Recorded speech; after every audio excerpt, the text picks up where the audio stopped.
Okay, YouTubers, I'm going to talk about the truth movement, or the 9/11 truth movement. Now,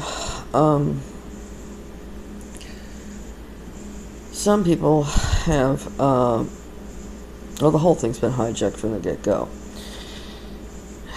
Though there was a certain amount of attention paid to the social milieu surrounding it, the relationship of the Bush and Bin Laden families and Cheney and Halliburton would always gain when there was some war in the Middle East and tore up infrastructure, and then they make money rebuilding or whatever. But for the most part, the talk is how these things came about, and Building 7 was deliberate, and well, there's explosives, and they start dragging in crazy ideas like, well, Americans wouldn't do this to Americans. Americans do shit to Americans all the time. Look at the crime stats, stupid. Anyway, in fact, the Northwoods plan was to go around killing, use American troops disguised as Cuban to go blowing things up and killing American civilians so as to get the public to favor a war with Cuba, and JFK wouldn't have anything to do with it. So, but this, they focus on things like, was it some kind of weird physics type device that had to do with it?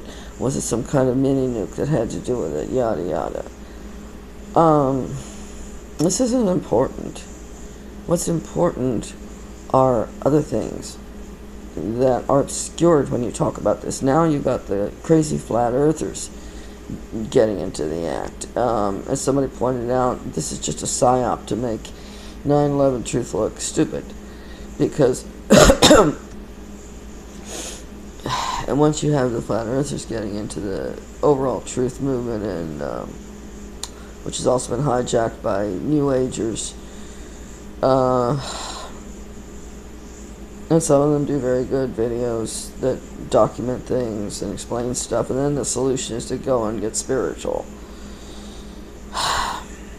Anyway, the thing is that, well, okay, the point was made that it was a psyop, the flat earth thing, so that it would make those who buy into it, a part of the 9/11 thing, to be look like they're not stupid, they're going to buy into it, then the whole thing's stupid.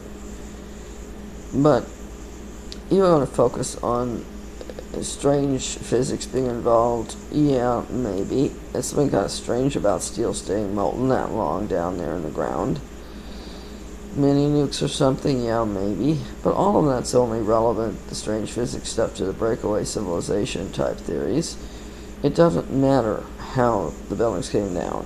What matters is who gained, who knew ahead of time, such as those companies that were making margin bets in the stock market and gained from those events. And they did this just before. There was something similar happened just before the JFK assassination.